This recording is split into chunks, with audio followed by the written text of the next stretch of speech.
It all kicks off with the grand final battle between humanity's 5 heroes and the fearsome demon emperor.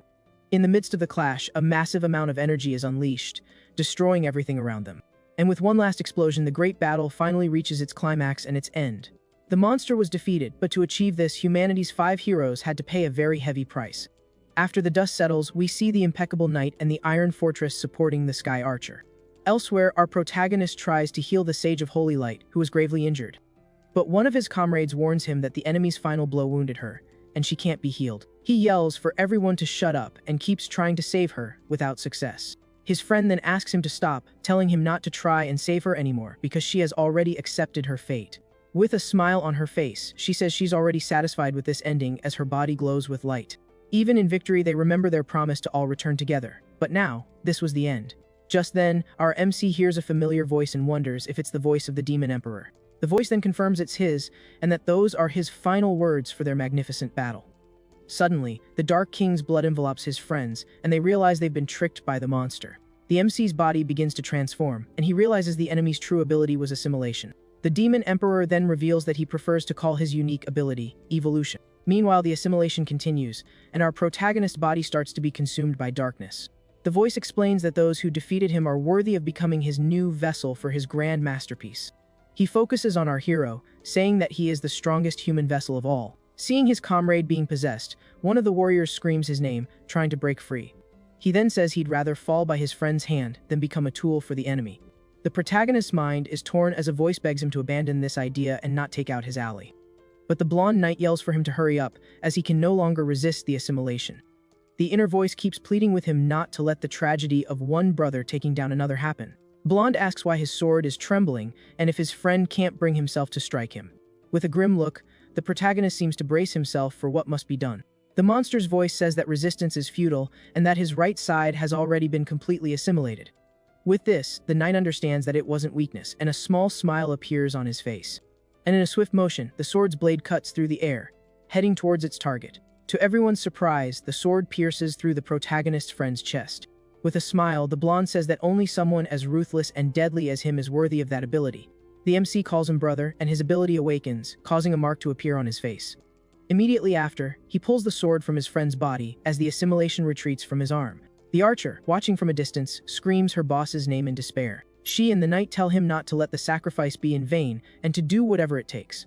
With a look full of determination and hatred, our protagonist seems to have made his final decision. He then takes the lives of his other 2 companions, and the number 2 appears on his face. With that, a third mark appears, indicating that he has absorbed the power of all his allies. Screaming in pain and rage, the protagonist unleashes an enormous amount of golden energy. The enemy's voice says that 3 lives traded for power were only enough to free his hand. But our hero replies that to solve the final problem, a single hand is more than enough. He then raises his sword towards his own neck, surprising the monster's consciousness. At this, the entity furiously screams for him to stop this madness immediately. His demonic hand grabs the blade, and the voice warns him not to test its patience any further. And with a bit of force, the sword shatters into several pieces before our young man's eyes.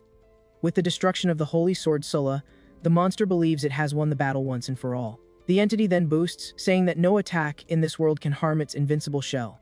But suddenly, the sound of something breaking echoes through the place, leaving the creature confused.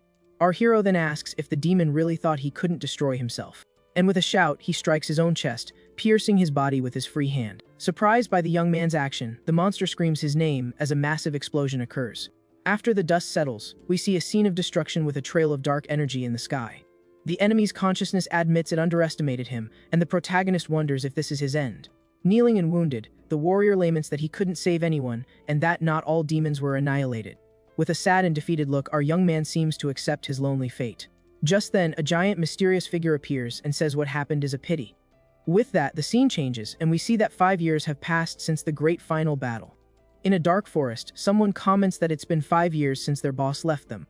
Another voice calls him an idiot and asks if he doesn't know what they're doing tonight. A monster says all he knows is that he had to bring 4 human girls and a demon to this location. He explains that this year's memorial will ensure the new generation never forgets their creator's sacrifice. With that, the monster announces the beginning of the ritual and says he'll start with the 4 human offerings. In a swift move, he attacks the girls. Seeing this, the other demons advance to feast on what's left of the offerings. He then turns and says that now he will spill demon blood to honor their former emperor. Then we see that the final offering is our protagonist, who is hanging and badly wounded. Slowly, he opens his eyes and wonders confusedly where he is and how he ended up in this place. He doesn't understand how he's alive, as he remembered perishing in the battle.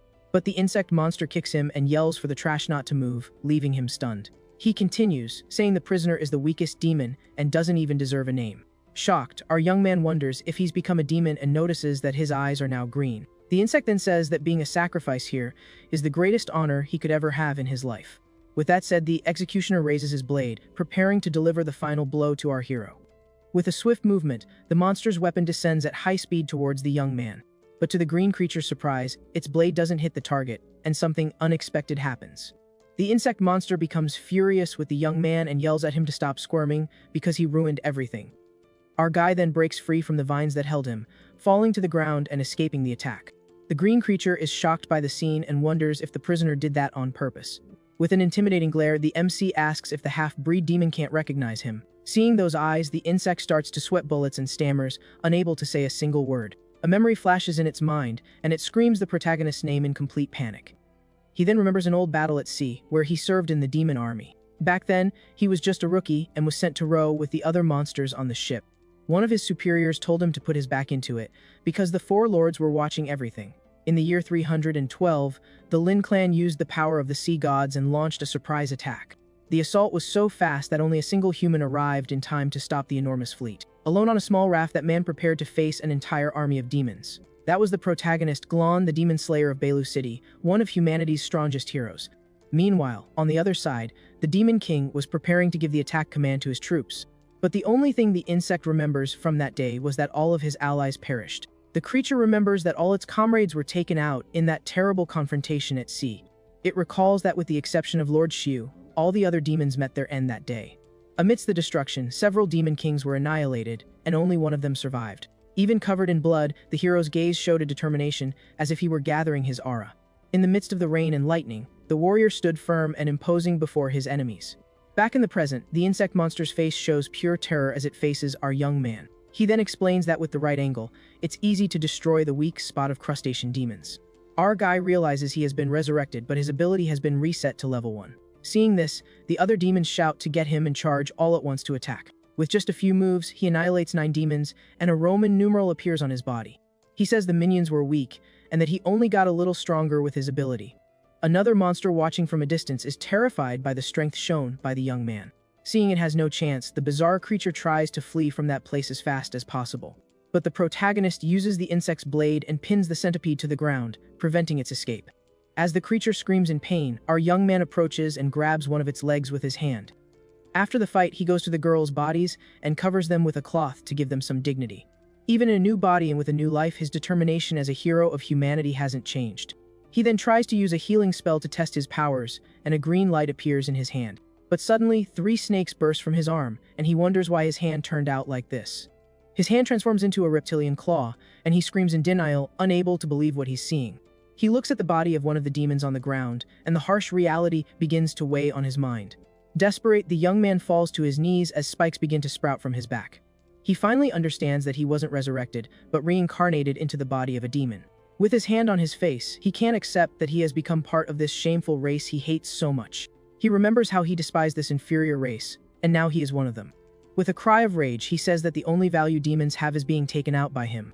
After his outburst, he calms down a bit, but the expression on his face remains grim. The taste in his mouth is bitter, and he spits on the ground in disgust with himself and his new form. The centipede threatens him, saying it will torment him and make him scream in pain like a human. He ignores the threats and says he doesn't know why he ended up like this, but he understands the consequences. The monster wonders why the coward from before is so different but decides to scare him some more. But before it could do anything, our hero charges forward and annihilates the centipede with a single blow. With the insect's blade in hand, he mercilessly finishes off the last monster in that place. Even as a demon, he decides he will continue his old mission of annihilating all of them. With a terrifying smile, he says he has nothing to complain about because now he can hunt them from the inside. He remembers hearing that 5 years have passed since he perished along with the demon emperor. Now, he decides it's best to find a place to stay and then investigate what happened more thoroughly. As he climbs, he spots the skull of a giant troll and recognizes the place where he is. He realizes the demons have built a fortress there and finds it very convenient for them. The fortress was built on the skeleton of the Round Mountain Troll, an old enemy of his. Continuing on his way, he finds the cave where he once stayed and confirms his memories are correct. The place seems safe and free of demons, so he decides to use it as a temporary hideout. To warm up and rest a bit, our young hero decides to light a small campfire. Sitting near the fire, he reflects on everything that has happened and how his life has changed drastically. Even with a new body, his eyes still carry the same determination as before his previous life ended. Near the fire, he begins to carve a small wooden doll to pass the time. At this, a memory of his old friends comes to his mind, and he remembers the good times. He recalls a day when one of his friends had to improvise and gave him a leaf skirt. His companions couldn't hold it together and burst out laughing at his new look. Our hero was obviously not at all happy with the joke and was clearly not amused. Back in the present, a strong wave of nostalgia hits him, and a melancholic look takes over his face. He then finishes carving the small wooden statue of one of his former companions. Carefully, he places the figure next to others he had made before. In total, he made 5 small statues, one for each of his friends who were gone. Looking at the figures, he remembers that time and how different things were. Another memory surfaces, and he laments, thinking he could have done better. With a serious expression, he then picks up one of the small wooden statues and eats it. Immediately after, he throws the rest of the dolls into the fire to burn and turn to ash. The memories of his friends fade as the fire slowly consumes the wood. Since he's a demon now, he decides to use it to his advantage and destroy them from the inside. Suddenly, a sharp headache hits him, and he starts receiving the memories of the demon's body. He sees that the former owner was a weak, snake-blooded demon who was always getting beaten up by others. In the memories, the demon worked as a servant on Round Mountain, and our hero wonders if he was a farmer. Another memory shows a demon teacher giving a lesson on world affairs to other monsters. One of the students complains about the class, and we see that the body's former owner was being used as a footstool for a demon. He remembers that demons were tools of war created by the bloodthirsty emperor, but in just 5 years they developed a civilization and settled in these lands. With all this new information, our hero finally leaves the cave to explore the world outside. Looking at the horizon, he regrets not being strong enough to solve everything in the past. So he swears that in this life, he will become stronger than ever to annihilate all demons. Using the demon's memories, he finds a map that shows the location of Training Ground 2. That was Round Mountain's Training Ground number 2, a place full of demon recruits. A red instructor yells at the recruits, saying he doesn't want to repeat the lesson about the soulless continent. Observing the scene, our young man finally understands the current situation and what has happened in recent years. After the Emperor's demise, the demons led by Xiu continue the war against the humans. The instructor announces that the topic of the class is talent marks and cleans the map with a recruit. He explains that the marks are innate abilities and that every demon is born with one, unlike humans. To use the ability, both humans and demons need to consume an internal power. The strength of this power is shown by symbols ranging from 1 to 6 marks, with the first being the weakest. The red demon boasts about being a 2-mark warrior and unleashes his yellow aura. Our hero realizes that he also only has 1 mark now and that he needs to test his new abilities. The instructor continues, saying that the second mark is a milestone as it awakens the user's ultimate technique. Suddenly, the other demons make way for someone important to pass through the crowd. A blonde demon shoves our guy and arrogantly tells him to get out of the way. That was the camp's genius recruit, a powerful demon with several knight helmets as trophies. He says he doesn't need a footstool and asks who let this useless servant in here. The instructor tells the genius to shut up and says that the practical training is about to begin. He explains that in combat, the power and type of the mark don't completely decide the victory. Pulling a tarp, he reveals a giant creature and says that tactics and adaptation are also vital. With an excited smile, the blonde demon says that finally, something fun is going to happen. The instructor reveals that the creature was made by the former emperor and that now, only this one remains. He says it's a very strong howling demon and that the beast's body has only one weak spot. Our hero watches everything from a distance and seems to find the whole situation quite boring. He thinks there's nothing useful for him here and decides it's time to leave this place. He regrets not being able to annihilate the demons to level up and decides not to draw attention. Suddenly, the giant creature's eye glows an intense red, and it prepares to attack. Beast then easily breaks free from its chains and charges furiously at the recruits. The red instructor tries to hold the monster back with the chain and yells for the creature to stay put. He boasts that even though the beast has 3 marks, its weak spot is in his hands. But to the red demon's surprise, the creature lets out a terrifying and mocking smile. The beast then says that the new generation of demons is pathetic, leaving the instructor in shock. It reveals that it's been faking it for weeks to complete its master's mission, and now it will annihilate them all. The monster's body begins to crack, and dark energy is released from within. In the blink of an eye, the creature lunges forward and annihilates the demon instructor with a single blow. All the other recruits, including the blonde genius, are completely terrified by the scene. Launches a devastating attack against the roots, wiping out several demons at once. The blonde genius is shocked by the monster's strength and decides to run so he doesn't have to use his secret weapon. As he tries to escape, he bumps into our protagonist, who intentionally blocks his path. Lying on the ground, the arrogant demon yells furiously, asking why the bastard is getting in his way. With a calm look, our young man just wipes some blood off his armor, ignoring the commotion. Amidst the chaos, the giant creature notices that one of the recruits stayed behind and stares at him intently. With a smile, the beast taunts him, asking if he can escape as it takes out more demons. Seeing he has no way out, the blonde prepares to use his secret weapon as a last resort. The monster then launches a powerful and dark attack directly at our hero. Enormous dark claws advance at high speed, ready to crush the young demon. But instead of running, the protagonist faces the attack head-on as his eyes glow intensely. The beast is surprised and wonders what's happening and where that strange aura is coming from. It doesn't understand why the weakling doesn't fear it and wonders if he knows its true weakness. But it dismisses the idea, as its 9 relatives perished years ago, and a rookie would have never seen them. With a powerful stomp on the ground, our young man prepares to show the monster what true power is. The beast convinces itself that it's impossible, and that this is all just an act from the young demon. Standing amidst the destruction, our hero faces the monster with an overwhelming presence. With a dark glare, he warns that if the creature takes one more step, it will meet its end. The creature decides to get serious, preparing to show off its authority. With that, unleashes a primal power and lunges forward with a devastating attack against our guy. But our hero remains standing without a single scratch, while the blonde demon is down for the count behind him. The monster makes a swift move. Fleeing at top speed, the monster thinks the fight is too risky and decides it's better to just book it. Everyone is shocked to see the massive demon run away, and the blonde genius can't believe what he just saw. Then, our hero offers a hand to the demon on the ground to help him up. The blonde demon looks at him with an expression of total confusion, not understanding what's happening.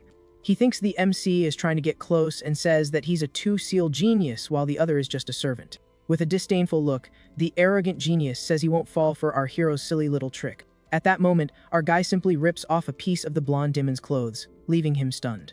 He then uses the piece of fabric to wipe the blood from his hand with an eerie calm. The blondie becomes absolutely furious at his attitude and calls him a filthy farmer. Soon, the other recruits approach and ask how he managed to scare off the howling demon. One of them demands an answer, and our hero explains that he read the creature can't see stationary objects. The demons buy the lie, and one of them says the book was written by the demon slayer Garen. With a sly grin, our hero reveals he was lying, and that howling demons actually have excellent vision. The blonde demon gets annoyed and accuses the newbie of being arrogant just because he's read a few books. One of the henchmen asks if their boss is okay, and he plays it off, saying he's just tired. Then, the genius orders his 5 followers to track the MC and take him out in the most humiliating way possible. The 5 demons accept the mission with malicious grins, ready to hunt down our hero. They follow him to a secluded spot and say they've followed him long enough and it's time to make their move. With that, the 5 goons emerge from the fog, and one of them says no one will interfere with their fight. The monsters spread out in the fog, surrounding our protagonist, so he has no way to escape. They comment that his venom is weak and that a bite will, at most, just sting a little. So, the demons decide to split up to find him in the middle of all that smoke. Suddenly, one of the goons screams in pain, saying the scoundrel's snake bit his stomach. His body then succumbs to the venom, and he just explodes into a million pieces. The green spreads through the area and begins to affect the other monsters as well. With that, 2 demons scream in desperation, saying there's poison in the smoke and that their eyes are burning. Our young man's silhouette appears in the middle of the poisonous smoke as the demon screams in agony. He says he's going to use these 5 nasty things to test the applications of his talent seal.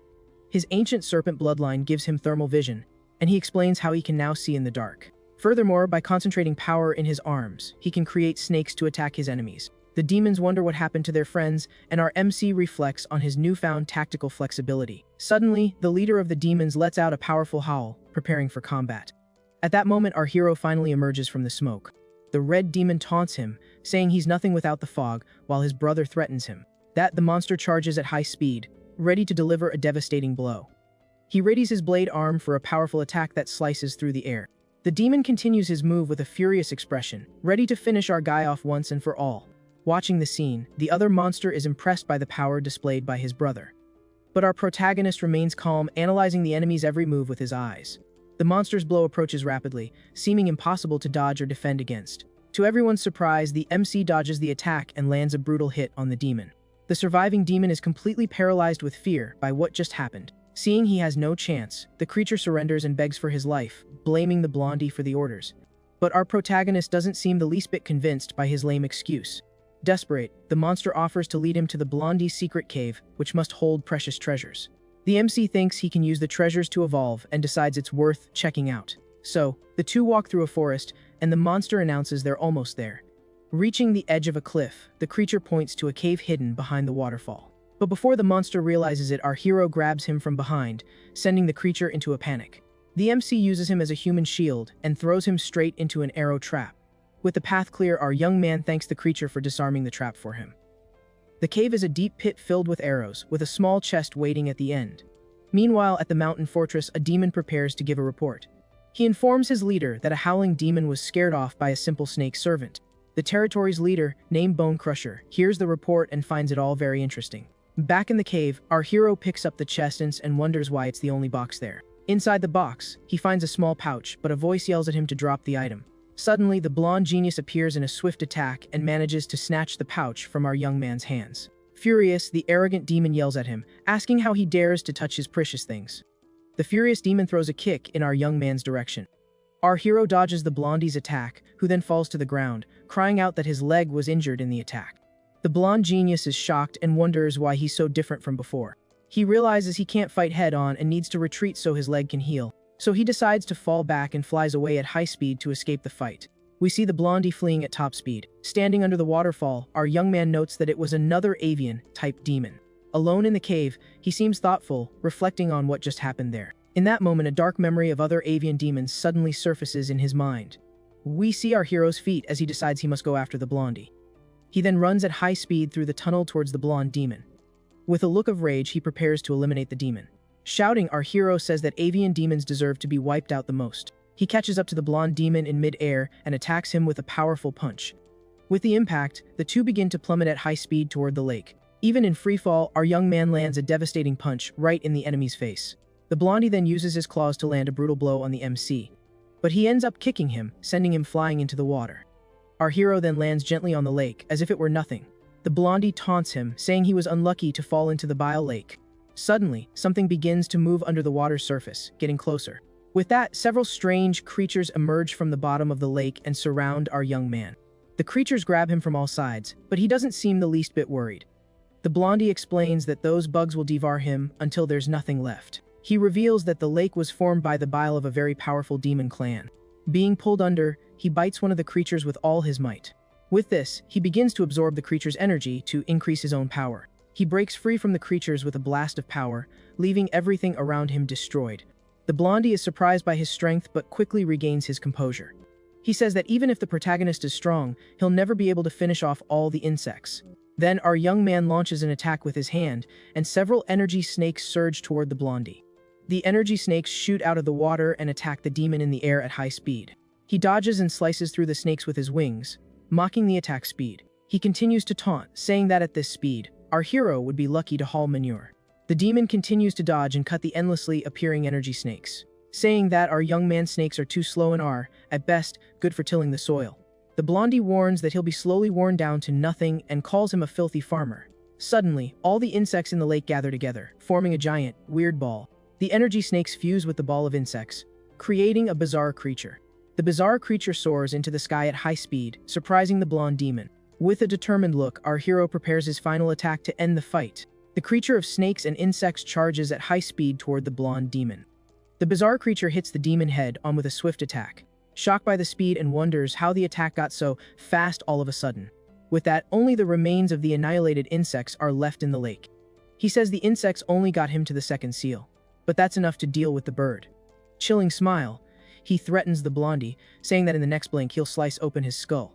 The demon calls him crazy for spouting such nonsense and grabs a bow to defend himself. Then our young man advances at an incredible speed, leaving the enemy completely surprised. The blondie yells not to be underestimated and charges his arrow with a powerful purple energy. He reveals that it is Lord Shu's magic arrow, and that fate has saved it for this very moment. He fires the arrow, unleashing a blast of energy toward our hero. The blondie seems confident that his final attack will hit its mark. But to his surprise, our protagonist simply stops the arrow with his bare hand. Energy serpents emerge from his body, and the blondie doesn't understand what's happening. The serpents then envelop our young man and the magic arrow in a completely bizarre scene. They form a cocoon around him and fall back into the water. Slowly, our young man's hand emerges from the water, surrounded by a mysterious purple energy. The The blondie watches from the shore, confused, wondering if his deadly arrow managed to finish him. Suddenly, a pink-haired demon appears and runs over worriedly, asking if her brother is okay. She says she followed the trail of feathers, and he reassures her, saying he just dealt with a petty thief. He then looks at the pouch in his hand. With that, the demon reveals that the treasure is to treat her eyes and that he will protect it with his life. In the water, the cocoon of snakes absorbs the arrow, and the blondie remembers the weapon didn't have that power. Our young man is confused and doesn't understand why his body is transforming in such a way. His eye glows as one of the serpents approaches him, as if they were connected. Then, a very bright white light takes over everything, and a silhouette appears in the middle of the glow. His eye transforms, gaining an infinity symbol and a completely new power. The symbol reveals itself as a serpent in the shape of a figure 8, indicating a complete evolution. With a new white-haired look, he finally understands what happened to his body. The energy of the purple arrow is completely absorbed by his new form. He realizes his awakening was triggered by the arrow and calls himself a greedy serpent. With the ancient bloodline, he awakens an impressive power of annihilation. This power is called a serpent's molt and shows its full destructive potential. An explosion of purple and white energy consumes our young man's body in an epic transformation. On the shore, the two demons think he's sunk and that the fight is finally over. The blondie wipes the blood from his face and says they can now relax. But suddenly, the sky darkens and lightning begins to strike, changing the entire atmosphere. A heavy rain starts to fall, and the two siblings look up at the sky, completely confused. Dark purple lightning bolts slash across the sky, creating a terrifying scene. The blondie recognizes it as black thunder and is completely stunned. The lake water begins to bubble and glow with an intense purple light. A huge explosion of energy erupts from the bottom of the lake, illuminating everything around. The shockwave from the explosion nearly knocks over the two demons as they shield themselves. The blondie says something jumped out from within the lightning, and his sister asks what it is and where it is. She points to the middle of the lake with a look of fear on her face. In the middle of the lake, a statue emerges with our hero on top of it, in a new form and with new power. The blonde demon can't believe what he's seeing and is in total shock. Our hero appears in berserk mode, now with white hair and an imposing aura. The two siblings watch his new form with fear and prepare for the worst. Our young man reveals his new form, called Fierce Thunder. He admits his mistake to be deceived before. But now everything will be different. The blondie doesn't accept defeat and charges forward furiously, yelling at him not to get cocky. He flies at high speed toward our hero, but the MC launches a purple attack. The attack hits the demon head on, causing him to fall toward the lake. He screams in fury for being tricked once again by our young man. The attack destroys the blondie's wing, leaving him vulnerable and unable to fly. The protagonist says the blondie's power level isn't enough to test his new abilities. With one last energy attack, he hurls the demon forcefully into the water. His sister watches everything in despair and screams her brother's name in a panic. She runs towards the lake in the rain, trying to find her missing brother. The blondie sinks into the water and laments, saying that if only he were stronger, things would be different. He knows that after he's gone, the protagonist certainly won't spare his sister. With a roar of fury, he unleashes a blast of energy to save himself. Our young man watches the scene with a smirk, not looking surprised. The blondie reveals his new form, called Dove's Feather Suit, with a yellow aura. His sister is moved to see that he has finally awakened his authority. With tears in her eyes, she says she won't let him fight alone anymore. She then uses her dominant demonic eye to summon a giant, shadowy beast. The two siblings shout together, preparing a combined attack. That they launch an attack, called the Falling Sky Arrow, toward our hero. But our young man prepares to fight back with all his newly awakened power. He concentrates his purple energy and launches a devastating beam against their attack. The two attacks collide, creating an explosion of yellow and purple energy. Our hero charges through the middle of the explosion, ready to end the fight once and for all. He lands a powerful punch on the blondie, who has no chance to defend himself. The impact of the blow is so strong that the blondie is thrown far away. The summoned beast tries to devour our hero, but he doesn't let it get the best of him. He turns in mid-air and launches a purple energy attack at the creature. With a viper's bite, he destroys the beast in a single blow. After the explosion, our young man lands on the water. The blondie sees this as his chance to attack while he's distracted. With a sneak attack, he uses the insect bodies as cover and advances. But our hero defends against the attack with a purple energy barrier. The blondie's sister uses her reinforcement gaze to strengthen his attack. The beast she summoned also prepares to attack with full force. She unleashes a woven cloud storm, a powerful and devastating attack. The blondie thinks the protagonist can't block the attack and advances confidently. But our young man unleashes a blast of energy and says not to be underestimated. He uses the Abyss Storm, an attack that deprives the enemy of their senses.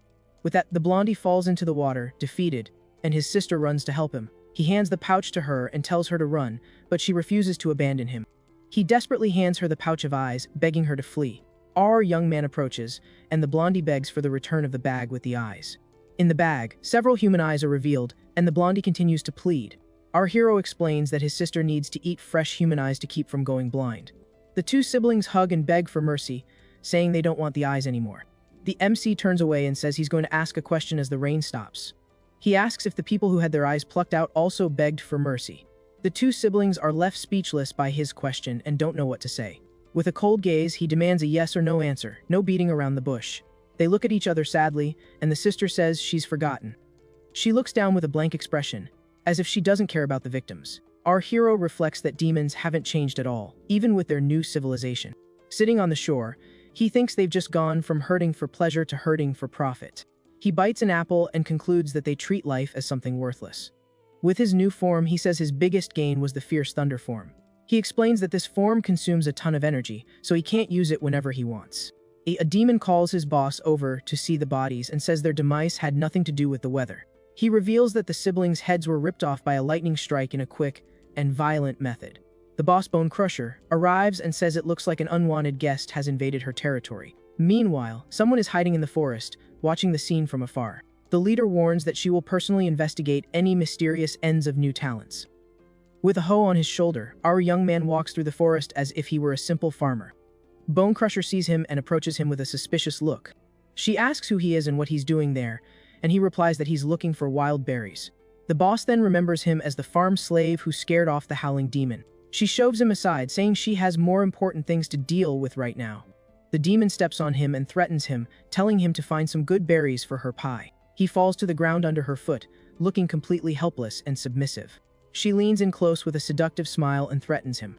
With a serious look, our hero thinks about his brief encounter with the commander and her lackeys. He realizes that quick showdown was enough to test the power of her seal. So now he considers himself a speed-type demon, giving him an advantage against power types. He laments not being able to take out the fourth seal Demonus, as his ability would have advanced a ton. But the problem isn't just the type advantage, it's the massive gap in raw power between them. Even so, the MC can't suppress the intense urge to hunt her down and finish the job. With a glint in his eye, he decides the hunt for power, and revenge starts now. Meanwhile, the demon commander is reading a book, investigating the recent string of passings. She analyzes the info and discovers the marks on the bodies weren't made by electricity. As she continues her research, she looks for an ability called Mountain of Corpses. However, she rules out another possibility and seems to be hitting a dead end with this mystery. From the top of a cliff, our hero decides he needs to get stronger for a surprise attack. Just then, a small demon spots two monsters making a shady deal with a cart. The smugglers hide, and one of them says not to worry because the place is secure. The little beetle then goes to a lake and appears to get chomped by a frog. But actually, the beetle was being controlled by our hero, who used it as bait. He touches the frog and thinks he's found a secret shortcut to level up easily. With this new info, he arrives at a cave with a huge door and a guard out front. A purple monster stops him and asks to see his entry pass for the black market. Our protagonist enters the place and sees it's a black market crawling with all sorts of different demons. He moves quickly through the market, seemingly looking for something specific. He hears other demons complaining that they can't buy like they used to. A vendor tries to sell him a rare material that can make his weapons 10 times stronger. But our hero replies that he's never heard of a blacksmith who could actually forge that material. Another vendor advertises fermented hearts, and a customer complains that it's contraband. One demon grumbles about the commander having banned the sale of help 2 years ago. Hearing this, the protagonist finds this behavior fishy and suspects a conspiracy is afoot. Further ahead, a red demon announces he has workers for sale, and the crowd gets hyped. The vendor tries to calm everyone down, saying he'll sell the whole batch at a fire sale price. At that moment, our hero steps up and says he wants to buy all the prisoners. The vendor gets ticked off and asks if our guy has any money, since he looks like a total bum. Calmly, the MC offers the vicious thunder arrow as payment, leaving the vendor stunned. The demon then tells his goons to take the prisoners away so he can have a private chat. Just then, one of the blindfolded children stumbles and falls to the ground. As he falls, the little boy drops a small pouch he was clutching tightly. Desperate, the boy tries to grab the pouch back, yelling for them to wait for him. A lizard monster complains that he wanted to keep the chubby one to have some fun with by himself. The vendor asks if he's in a hurry to sell the item because he's scared of that blonde demon commander. With a sly grin on his face, the vendor seems very pleased with the negotiation. The door then closes and the two are left alone inside the room to finalize the deal. A dark purple energy explodes from inside the room, and the demon screams in agony. Several energy serpents attack the vendor, who has zero chance to defend himself. The door remains closed, but now a dark liquid starts seeping out from under it. Slowly, the door opens, and a bright light illuminates the entire dark hallway. Our hero then walks out of the room with a glowing necklace and a determined look. The door then slams shut behind him, revealing the mess he left behind. Inside, we see that our young man didn't spare anyone and took out every last demon. Meanwhile, outside, the goons are taking the prisoners to a secure location. The lizard then tells the children to keep quiet. But our hero appears out of nowhere and strikes the monster from behind with a final blow. With that, he says he's now strong enough to at least restrain a chicken. The little blonde girl is completely horrified by the scene of senseless violence. The lizard demon's body falls to the ground right next to her, splattering, well, stuff everywhere. The terrified girl calls him a demon among demons. He thinks about his passive skill, which thankfully has a low chance of activating. With the fight over, our young man stands before the two rescued children. He then returns the small cloth pouch that the little boy had dropped earlier. The boy says thanks and takes the pouch back with a smile of relief and happiness. As he guides the children out of there, the girl offers to carry the rope for him. He tosses the rope aside and says he doesn't like seeing people tied up, and that they're free. Using his powers, he heals the men's eyes, and they are incredibly grateful to finally be able to see again.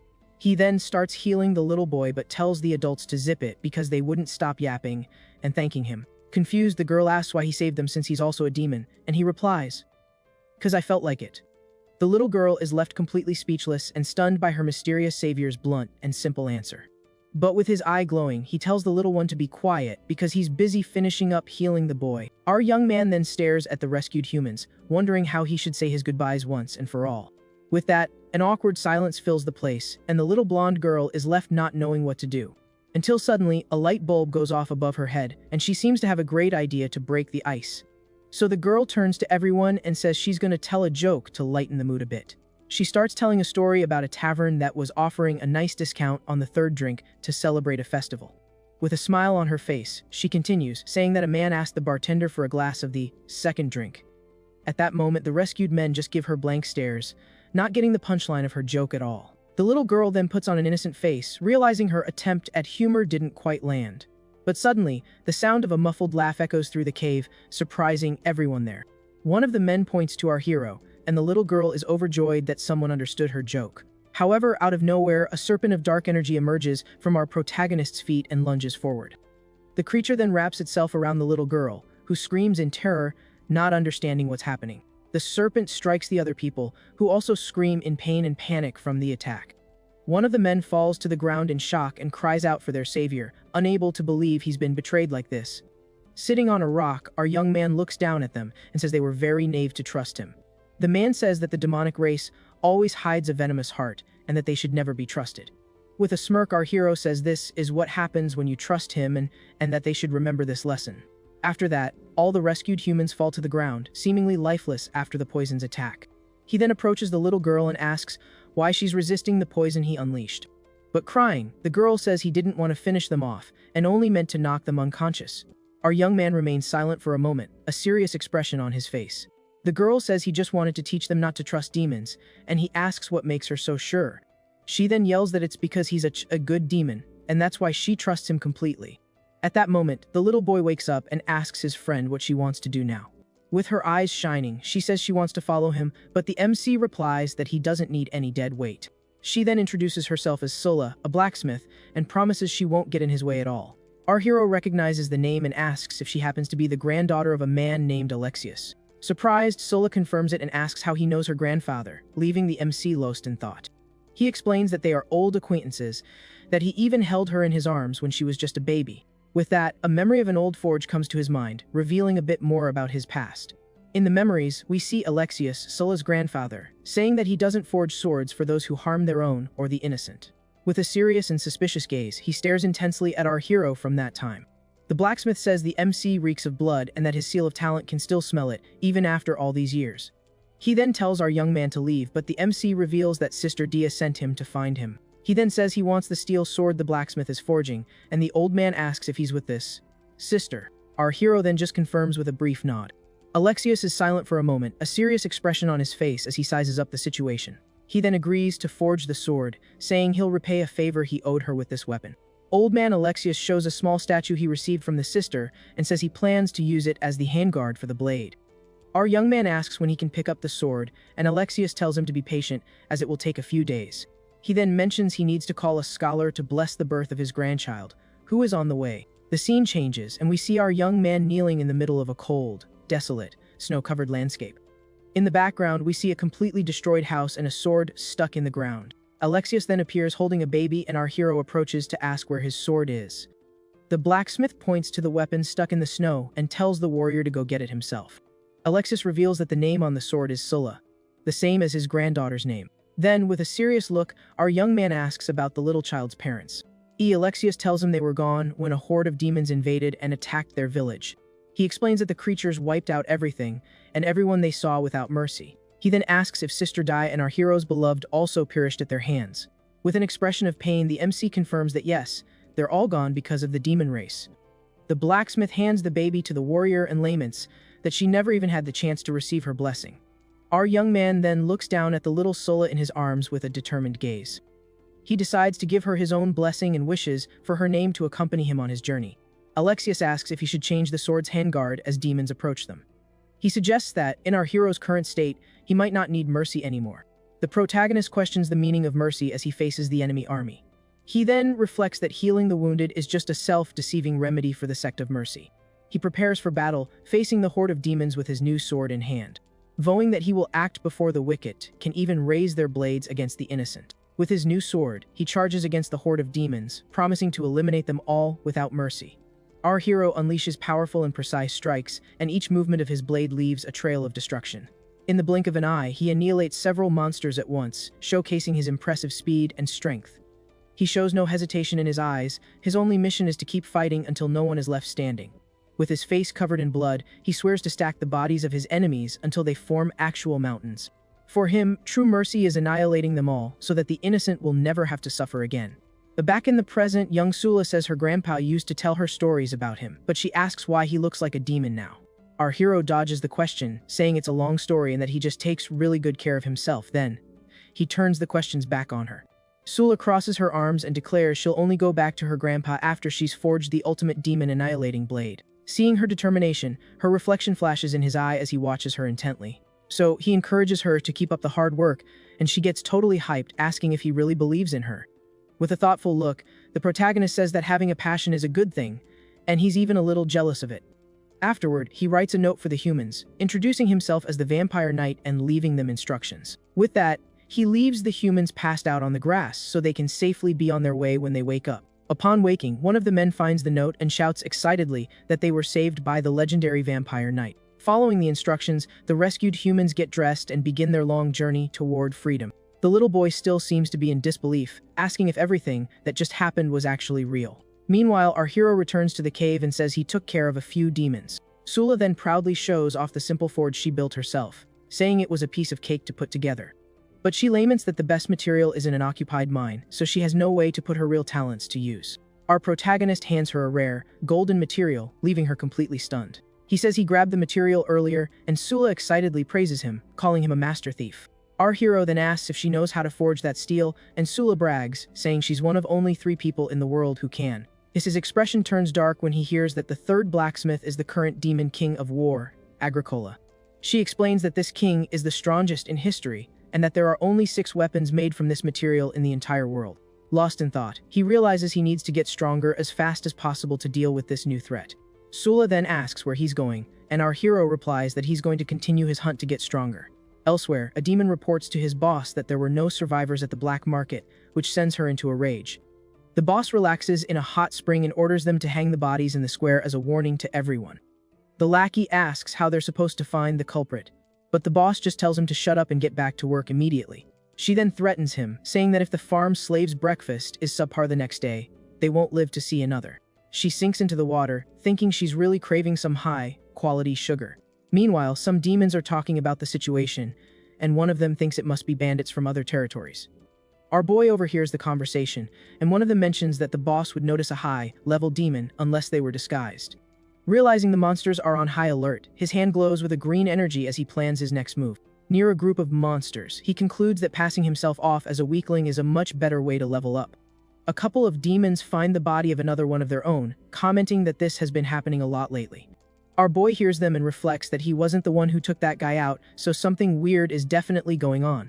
Walking through the village, he wonders if there's another predator hunting demons in this area besides him. With his sharp instincts, he suddenly stops, sensing that he's not alone. His eye glows intensely as he focuses his attention to detect the mysterious presence. He then scans the abandoned village, trying to pinpoint where that strange feeling is coming from. Just then, he glances down an alley and notices a suspicious silhouette moving in the darkness. He finds it odd that someone would be following a simple slave, and it's definitely not to learn how to farm wheat. With that, the mysterious figure steps out of the shadows, and our hero braces himself. In the blink of an eye, the cloaked figure lunges forward, throwing a powerful punch right at our boy. Soon as our boy dodges, he throws a punch back at the enemy. But the enemy's defense is so strong that our hero shatters his own hand on impact. He's blown away by the enemy's defensive power. Seems completely unfazed by our boy's punch. As the enemy stares him down, our boy quickly shatters the wooden support holding a water basin on the roof of a nearby house. The enemy sees that the water is about to fall right on top of them. Taking the opportunity, our hero rushes toward the enemy to attack. The enemy is surprised he can still attack after taking that hit. The enemy says he overestimated him and blocks our boy's attack. The protag then unleashes a purple energy from his hand, preparing for an assault. Suddenly, this energy erupts and shoots toward the surprised enemy. The force of the attack is so powerful it obliterates the ground where the enemy was standing. The explosion of purple energy spreads throughout the village, destroying everything in its path. He wonders if the enemy withstood the blow, increasing the density of the power in his body. The two then face off in the middle of the destruction, surrounded by auras of different colors. The enemy's cloak begins to dissolve, appearing as if it were made of water. The mantle then melts completely, falling to the ground and breaking apart. With that, only the tattered remnants of the cloak are left behind on the village floor. The enemy reveals herself and says she won't pursue him because she knows she can't catch him. The villainess thinks he's dangerous and wonders if she should finish him off, or, if she ever captures him, turn him into her little lapdog. Far away, our boy reflects that for now, he can only scratch her, and that he'll need a new way to defeat her for good. A curtain of smoke appears. A vision of Sula in danger flashes through his mind, making him worried. As soon as his vision clears, he calls out Sula's name. Why she didn't build a chimney. Sula realizes the heat is getting too high and runs desperately toward the forge to fix the problem. With a sweaty and focused expression, she holds the hot metal with a pair of tongs, giving it her all. Amidst the smoke, she continues her work at the forge while our hero watches her intently. Our boy asks if the sword is for him. Sula says yes, shows him the finished blade, and says she made it a good size for him, since he's still kinda weak. Back in the present, Sula is super pumped while forging the new sword for our hero, and she says it's her masterpiece. Sula tells our young man that Geelong would be proud of how the sword turned out. The new, wave-patterned blade is finally revealed, glowing with an intense golden light. He then holds the new weapon and praises the girl's work, saying she did an awesome job with the forging. He then asks about the guard hilt and pommel, but the young woman says she doesn't have the right materials for those yet. Our hero then wraps a cloth around the blade and replies that, for now, this is more than enough. Looking at the newly crafted weapon, he asks if little Sula has given it a name yet. She says that since the greatsword was named Sula, this one should be called Little Sula, and he agrees. Right after, we see what the weapon will look like when it's complete, with a sinister green aura surrounding it. He says that, as expected of an angsty steel sword, his body can barely wait to absorb it like an offering. But he controls his instincts and says it's not time yet, as he needs to wait for the sword to be complete before it can evolve. At that, Sula raises her hammer full of determination and says she's going to work really hard to finish the weapon. She asks if he can use his sword technique, but he says the place isn't tall enough for that. The next morning, Sula is sleeping and drooling, completely knocked out after a long day's work. Until a delicious smell fills the air and wakes her up, as she mumbles that the aroma is amazing. With her mouth wide open, Sula stares at a huge fruit pie on the table. She asks how he knows how to make that, and he explains that he learned at the Royal Academy. We then see him placing one more fruit on top to decorate the dessert. Our hero takes the pie elsewhere, and two guards say they're going to get wine for their chief. He then enters a hall where the territory's commander is waiting for him, lounging on a sofa. Their eyes meet, and he looks dead serious while the demoness smiles mischievously. As he gets closer with the tray, the commander says it's a long platter and asks to see the goods. She then praises him for being clever and for serving himself up to her on a silver platter. The demoness repeats that he's very smart as she leans in to eat the pie. Just then, she turns and shouts down to the guards below to bring the wine immediately. In this moment of distraction, our hero attacks using his fierce thunder form. The commander is in shock, with a cut on her face, and recognizes the angsty steel sword. He threatens her, saying she won't be so lucky with his next strike. To defend herself, the chief summons a large golden shield called the Aegis of Dawn. Our young man thinks that, just as he imagined, she has a defensive talent seal and wants to test it further. The commander says a surprise of this caliber isn't to her liking and prepares for battle. Our hero then scoffs, saying that maybe he didn't put enough honey in the pie for her. With that, he charges forward with a purple energy attack that violently clashes against the golden shield. The impact of the collision generates a massive explosion that destroys everything around them. The two are locked in a power struggle, their weapons and auras clashing. The commander then smiles confidently as she prepares to counterattack. Using the tip of her shield, she launches a blow called the Twilight Strike. The demoness's attack shoots forward and hits our hero square in the face. The blow leaves a small wound on his face as he's pushed back. He then counterattacks with such force that the impact creates a shockwave. The impact hurls the demoness across the hall, while she holds her ground with her protective shield. She thinks that our hero is attacking recklessly, and that his power will run out soon. Our hero realizes his sword is weaker than her shield and thinks of a new plan of attack. A burst of purple energy. He launches a lightning net from the ground as the chief watches. The commander scoffs at his attack, calling it a cheap trick, and leaps over the lightning net. He recognizes the technique she's using to protect herself, a skill developed by his old friend Faye. With this realization, he becomes furious that she stole his friend's technique and dares to compare herself to him. The demon chief doesn't understand his anger and asks why he's so ticked off about it. She then lunges forward once more with the tip of her shield, preparing a piercing blow. The strike hits our young man dead on, piercing his chest and wounding him badly. Even injured, he manages to back away as her weapon transforms into a giant spear. The commander scoffs, saying it's ridiculous for him to get distracted in the middle of trying to take her down. Suddenly, green energy serpents appear and wrap around the demon's spear, surprising her. She doesn't understand what's happening and wonders if this is just another one of his cheap tricks. Just then, the newly forged steel sword appears, glowing intensely with power. The chief is shocked and says he had a lot of nerve bringing that into their fight. With an insane look in his eyes, the protagonist says the warm-up is finally over. He then gets into position with his sword and declares that the real battle can begin now. We're told an ancient legend about how a hero faced a giant serpent to protect the three moons. The legend says that even without his spear, the hero fought with his bare hands and sacrificed himself to win. Back in the fight, the commander unleashes her golden aura, preparing for a powerful attack. But she realizes too late that she's made a fatal mistake in switching weapons. Our hero takes advantage of the opening she gave by switching from the spear to the shield and lunges forward. With a swift movement, he pierces her with his sword in a clean strike. Cold look, he seems to have gained the upper hand in the fight. However, the demoness smiles and grabs the blade in her body, saying, "Finally got you." At that, her arm transforms into a giant gauntlet called the Armed Hand of Thebius. With her new weapon, she prepares a devastating punch with immense golden energy. He tries to block the blow, but the gauntlet's force is overwhelming and pushes him back. The impact of the punch is so strong it creates a shockwave that shatters the floor around them. Our hero thinks that he needs to dodge at all costs and find a chance to heal. But instead of running, he braces himself to grab the giant gauntlet. He catches her punch, and the chief is surprised that he's attempting a joint lock. Our young man then says he's an experienced fighter, and doesn't mind grappling on the ground with her. With a series of grappling moves, he takes her to the ground and completely immobilizes her. She has him pinned and says his internal injuries must be tearing him up and that he's really tough. With a smile, the commander says it would be a shame to just end him like that. The demoness then presses her foot against our hero's face with all her strength. She then invites him to work for her, but he just glares at her with a look of pure hatred. He quickly breaks free with his sword, and the chief takes that as his answer. At that, the commander attacks him with a devastating punch from her gauntlet that lands square on him. The powerful blow from the giant gauntlet advances with crushing force against our hero. The impact of the collision creates a massive explosion that completely obliterates the castle floor. The attack is so powerful it pierces through the tower's roof and continues soaring into the sky. The energy from the blow hits the giant skull on the outside and shatters it into 1,000 pieces. The fight leaves a massive hole in the tower that goes from top to bottom, showing the destruction. She says that if it weren't for the sword, the punch would have blown him to bits. But with such severe injuries, the demoness refuses to believe he's still alive. However, amidst the wreckage, our young man uses a healing art to recover. He then lands on a floating rock and prepares for his next move. In the sky, a sphere of purple energy forms over the giant mountain skull. With his sword glowing, he prepares to use his most powerful technique.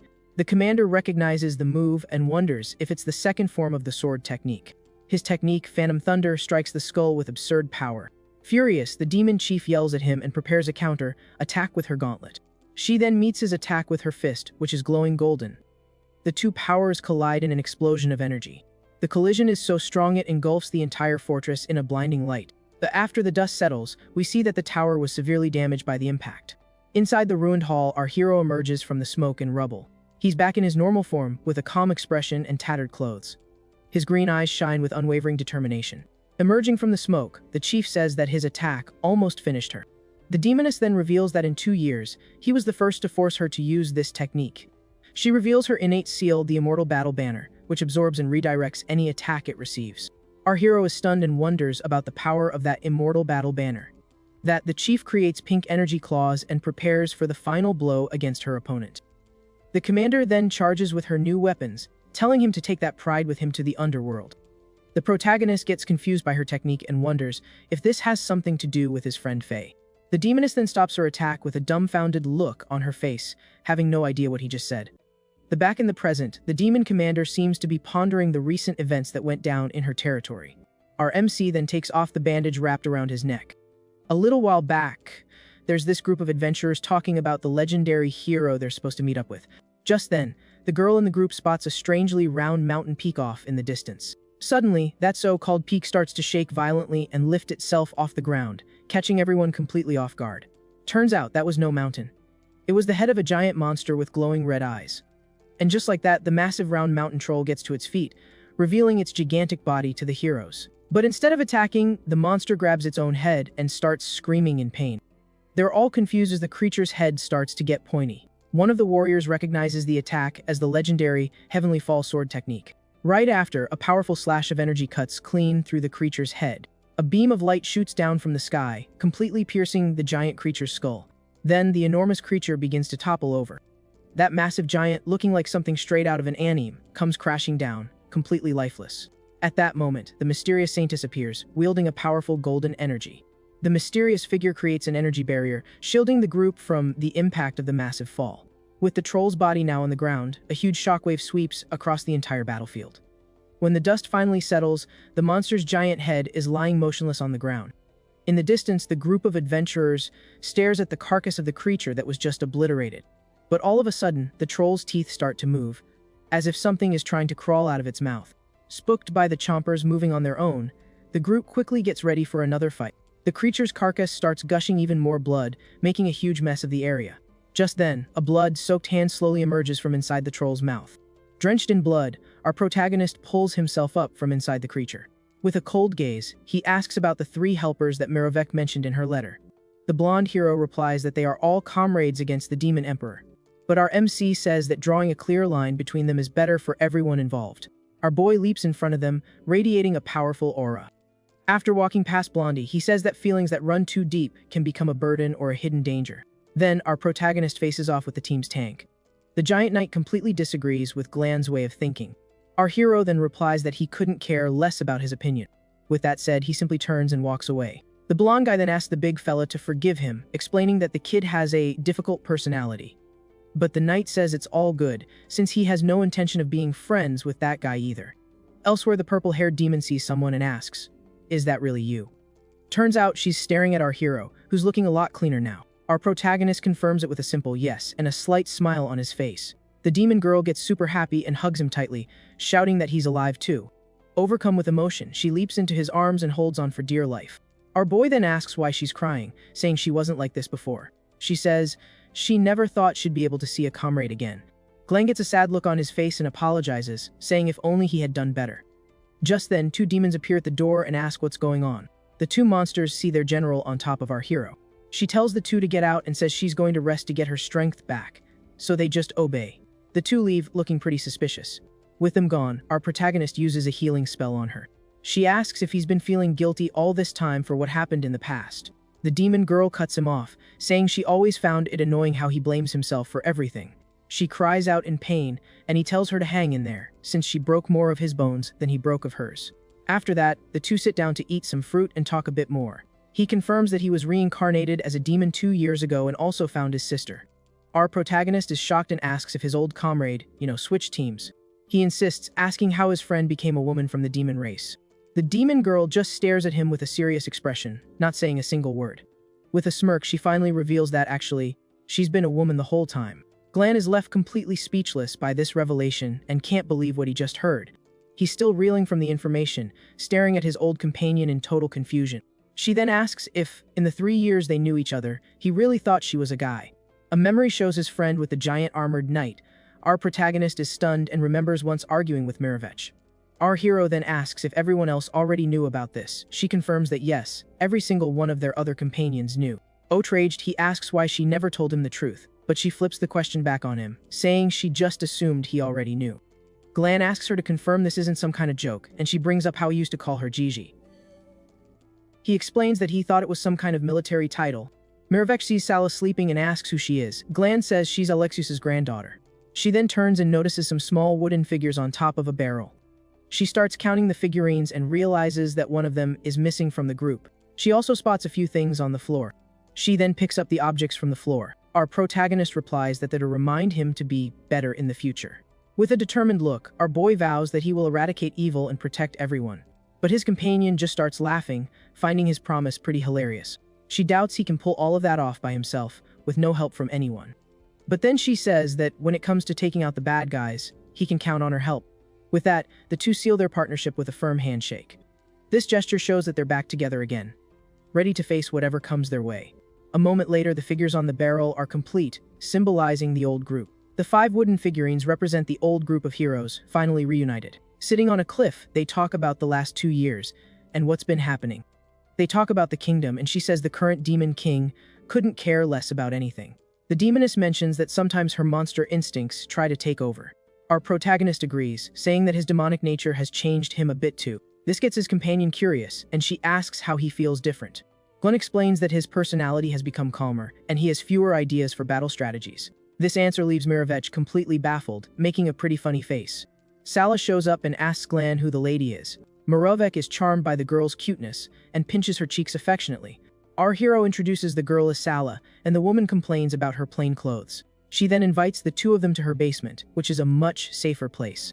The group then walks through a stone hallway towards the secret hideout. Once there, Glan is impressed by the amount of information she's managed to gather.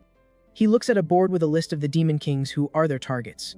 Suddenly, Sala turns around and asks not to be treated like a doll. Turns out little Sala is in a brand new outfit and asks if it looks good. The demoness boasts about her skills, and our hero compliments the style of the clothes. Little Sala keeps looking at herself in the mirror, seeming to really like the new look. Her friend then says that a hair accessory would make the look perfect. Suddenly, our protagonist gets an idea when he sees an item she tossed aside. Picks up a large blue shell. Our hero recognizes the object as the Soul Sea's call and gets serious. Mirevech says she won the shell, but he reveals it's a 300-year-old artifact. This artifact allows a person to enter another's soul and see their memories. Our protagonist remembers feeling something strange right before he was reincarnated. He asks her to use the item to enter his soul and find out the truth. The demoness accepts his request without hesitation and agrees to help him. With a determined look, she says she's ready to start whenever he is.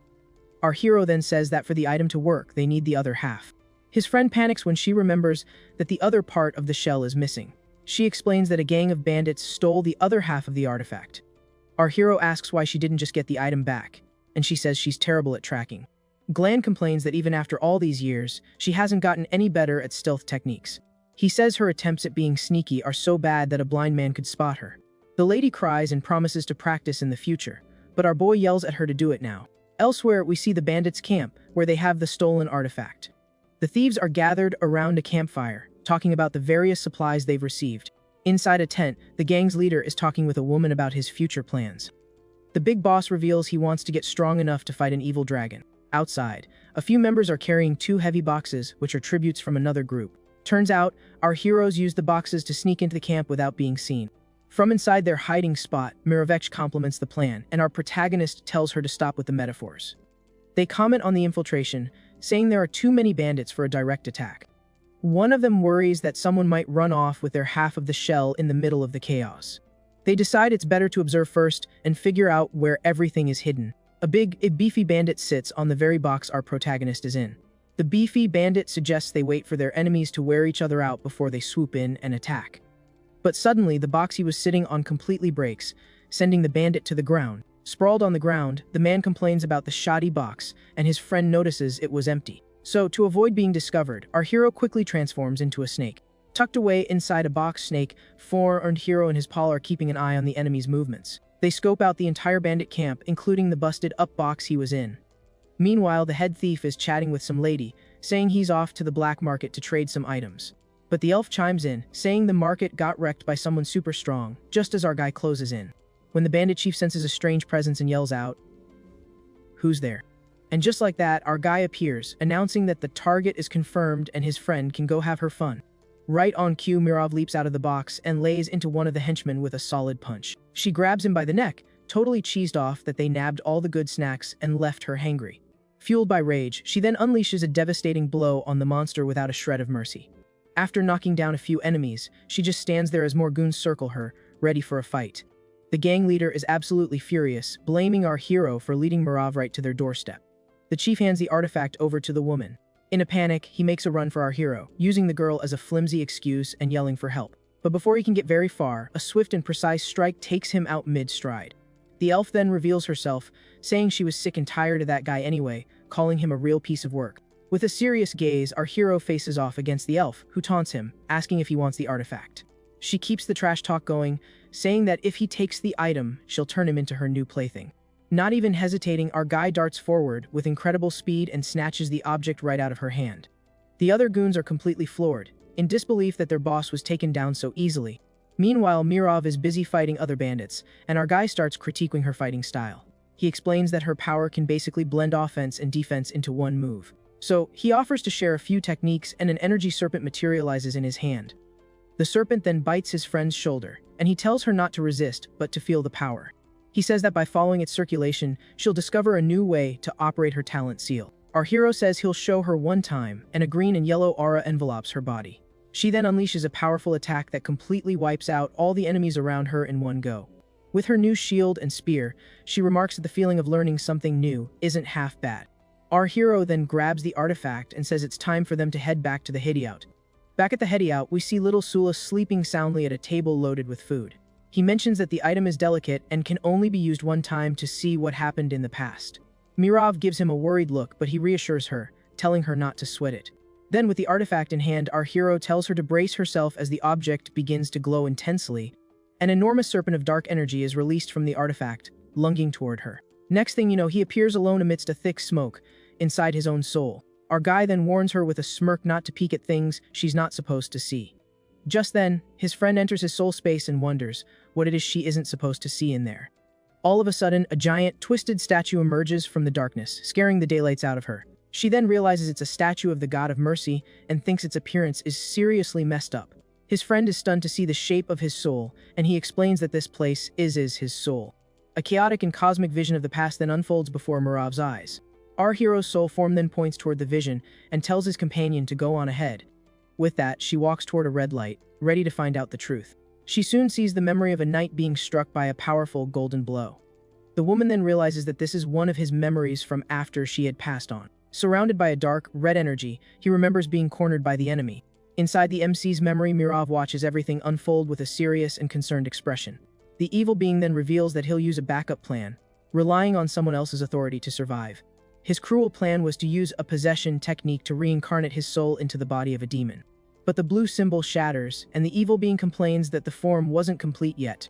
Then we see a clash of energies, indicating that someone interrupted the demon emperor's ritual. His friend then finds herself in a sea of blood, observing the body of a woman named Savka, an old comrade. A close-up shows her body. She sacrificed herself to stop the ritual. A fire entity says that the possession was stopped, but the consequences are unknown. Then, a wicked smile appears in the darkness, revealing that the plan allowed him to stay alive after all. With a shocked expression, his friend realizes that the demon emperor also managed to reincarnate. With that, the memory ends and the scene shatters like a mirror, sending her falling into darkness. She appears in a gruesome place and realizes she's still in his soul and has to warn him, and fast. Morav then finds herself in a freaky place, littered with bones and ropes everywhere. Just then, a voice calls out to her, telling her to come this way, and she asks if it's her friend. The silhouette of a young man appears in the distance, confirming that it's really him speaking to her. However, our hero's real voice warns her not to listen to that thing, because it's not him.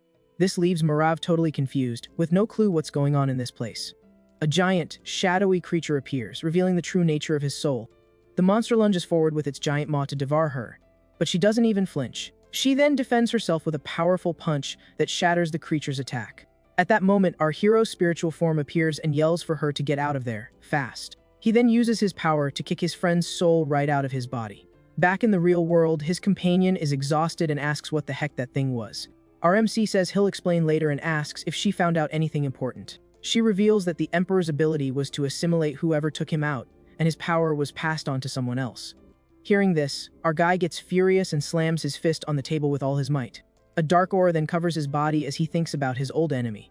Morav says they need to find the reincarnated Emperor before he becomes a total disaster again. She then shows a diagram explaining the complicated lineage and power structure of the demons. Our MC then says there's one more thing he needs to know and looks her straight in the eye. Serious gaze, he asks where their old companion, a woman named Suvka, is. Morav gets flustered and says the situation was urgent, and she didn't notice anything. She then turns to little Sulla and calls her to prepare dinner, trying to change the subject. But our guy stops her, saying there's no need to change the subject right now.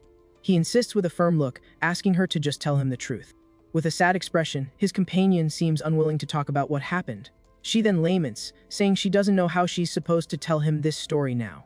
A memory then surfaces, showing two of their old companions returning from a fishing trip. The two saw our hero sitting by a campfire with Suvka. Morav, in her armor, tells her friends not to go over there yet, and they ask why. Morav says the other guy is married and just can't read the room, and the blonde guy jokes about his divorce. By the fire, Suvka asks our hero why the number on his left eye disappeared. Our hero explains to Suvka that when he takes the life of someone he doesn't want to, a number appears on his face. He continues, saying the mark only vanishes when he feels happy again, and she watches him intently. A memory of Suvka's shows the blonde guy saying she must feel right at home after reuniting with Mirovech. Suvka comments that Morav is blunt but thoughtful, and that they became friends quickly. She also praises the archer, saying the girl is cute and brings happiness to the group. She turns to our hero with a look full of meaning and admiration. He meets her gaze, and Suvka says that he is the reason for her happiness in that moment. Back in the present, Morav finally reveals that Suvka met a different fate than they did. With a cold look, our guy says that's fine, because it's just another blood debt. Then he turns to the Demon Emperor's diagram, determined to settle things. With his demonic hand, he stretches his fingers toward the drawing of his great enemy. He then crushes the paper in anger, vowing that this debt will be paid with a lot of blood. Meanwhile, in a village on the frontier, we see a scene of destruction and demons fighting. A centaur demon brags about his training philosophy, saying that carrying a heavy burden is the only way to build real strength. In the midst of the chaos, we see a man and a girl tied up on the ground, struggling to survive. The little girl cries desperately in her father's arms, and he tries to calm her, telling her not to be afraid. But the centaur demon just smiles sadistically as he pulls the rope even tighter. With that, the father and daughter are dragged by the rope, screaming in despair. Suddenly, the little girl says that human suffering was the first thing she ever saw. The man stares at her with eyes wide with pure terror and surprise. Unexpectedly, the centaur demon is violently yanked backward by the very rope he was using. The creature gets totally furious, having no idea what on earth is happening. Then we see that it's the girl who's holding the rope with incredible strength. The centaur and his lackeys stare at her, confused and seriously annoyed by the sudden interruption. She then turns to the man and says she blames herself for waking up too late and letting him suffer. Then she says that to apologize, she'll give him a quick end, and brutally takes him out. With glowing red eyes, she introduces herself as the last dictator, the Demon Emperor Semiralis. So, we see little Sokka surrounded by a whole bunch of bizarre demons. Little Sokka is confused and asks why her creations have become so cruel. She says their mission was to put an end to corrupt lives, not to revel in their pain. She's heartbroken that they take pleasure in it, and that this whole thing was just a terrible mistake. In a single move, she turns all the enemies to dust. When the dust settles, the little girl is all alone in the middle of the battlefield. She mentions that Glan is someone she'll never forget. She reveals that when she assimilated him during the battle, she was able to see deep into his soul. At that moment, the entity laments that he couldn't get to know her heart as well. She concludes that if he had just understood her, they could have been friends. A knight rushes in, blaming herself for being too late. With a sword in hand, the woman is in shock at the scene before her. Little Sokka then turns to face the warrior. Mirovech slowly approaches, calling the little girl child, with her voice breaking. In tears, Mirovech hugs Sokka and apologizes, saying, "Mommy took too long to get here." She keeps crying and apologizing while holding little Sokka. At this, Sokka says that people's suffering seems to have no end. Mirovech's eyes go wide. With a smile, little Sokka uses her own mother's sword to end her own life. She then collapses while her mother is completely frozen in disbelief. Lying on the ground, little Sokka takes her last breath. Unable to believe what just happened, her mother uses a strange ability. In her mind, strange voices begin to echo as she stands there, completely paralyzed. Elsewhere, Shu says there are no clues about where the Demon Emperor has been reincarnated. That's when our MC suggests that maybe Fenling could give them a lead on the matter.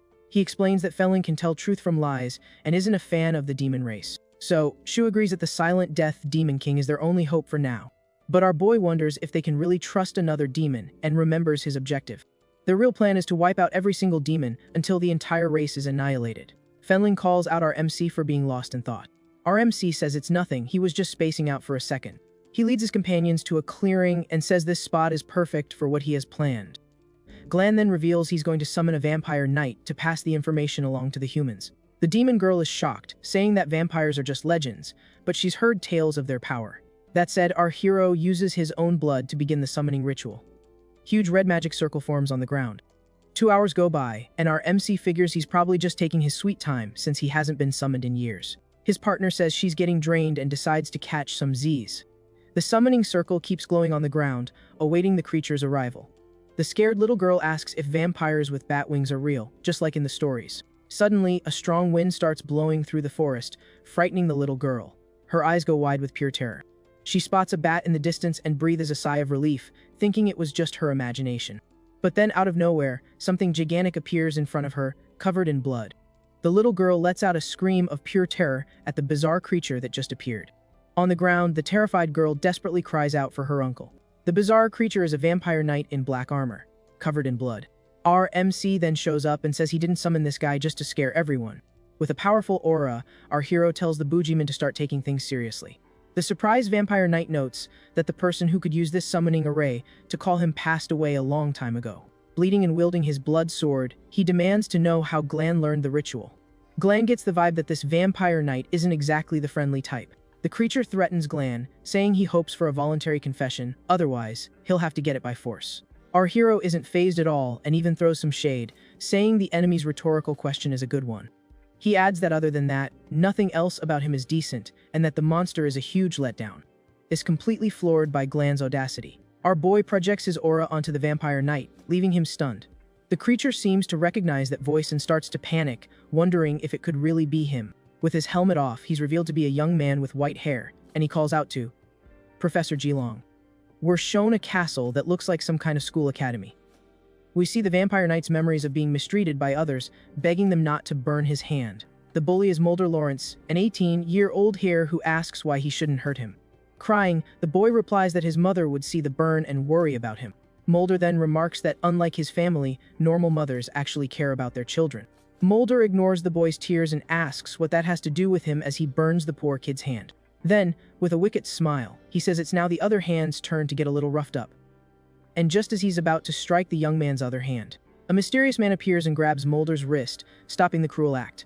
Our hero warns that next time, he'll be calling the bully's parents to handle the situation. Mulder gets ticked off and calls Glan an honorary professor, who doesn't even have a real job. In response, Glan simply yeets the bully and his friends out the window without a second thought. He just stands there, looking like a total badass, while the white-haired boy admires him and heals his injured arm. Seeing our protagonist walk away, the young vampire tries to call him back, asking him to wait. Even with everyone around them staring, our hero just keeps walking, ignoring the call. The boy's hand reaches out for Glan, who is already starting to disappear from view. Unable to catch up, he just lowers his hand and quietly thanks him for the help. Another student mentions that the lecture hall is packed, with at least 1,000 students inside. His friend explains that the professor is a demon, hunting maniac who rarely has any free time. That's why everyone who dreams of becoming a hero would do anything to attend one of his lectures. The two of them peek through the window and note that even several princes came for the special class. They list off the nobles, but one of them was kicked out by Professor Glan for forcing others to give up their seats. Meanwhile, the young vampire walks around, bummed out and wondering how he could possibly thank his savior. Out of nowhere, some green vines shoot out and trap the boy, scaring him. Mulder and his goons show up, and the villain says that no one will hear his screams for help out here. Even hanging upside down and all tied up, the kid isn't intimidated and tells the bully off. With a wicked grin, Mulder says he didn't expect the young man to be so tough. He then starts crushing the boy's body while his friends are already planning where to hide the evidence. The young vampire thinks about the danger Glan is in and decides he has to stop them no matter what. He tries to use his talent seal to escape, but realizes he doesn't really know how to use it properly. Feeling his whole body ache and running out of air, he wonders if this is the end, but our hero shows up in the nick of time. Our protagonist catches him and frees him from the thorns, commenting that the kid is pretty tough. Relieved, the young man warns him that the Lawrence family wants to hurt him and asks where the bullies are. With a calm look, our hero just points up and says, "They're on their way down."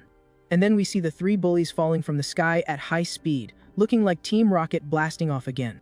The three of them go splat on the ground with a massive impact, kicking up a cloud of dust and debris. Completely shocked and covered in red, the young vampire hears Glans say that their parents are going to have a hard time picking up the pieces. Our hero invites him to the lecture, saying his talent seal has potential. The young man says he's scared, so Glan advises him to use that fear as a nightmare for his enemies. Running after his savior, the boy says he doesn't know how to thank him, and our protagonist replies, "That sounds like a you problem." Excited, the young vampire says his mom is making a pie and asks what kind of fruit Glan likes. He replies that he prefers wild strawberries. Elsewhere, a man asks Velan if he understands the situation, and he confirms that the key is two people who demons cannot possess. The little Sula curiously asks Morovich who they're talking about. She reveals they are Emperor Oya and Rainstorm Yua, the two great walls of humanity. We are shown the silhouettes of Hoya, the king of Ainia, and Yuha, the leader of the Northern Alliance. Velan remembers that Yuha has retired and will be hard to contact, and the other man laments this, as Yuha was the only one to ever defeat him. Glan then tells Velan to get going, because every second they waste gives the Demon Emperor another chance. Velan agrees to the mission as his enormous blood wings spread out impressively, and with a powerful thrust, he soars through the night skies. The child waves goodbye, calling him Brother Mosquito. Glan then says they can now hunt for the Demon Emperor's reincarnation.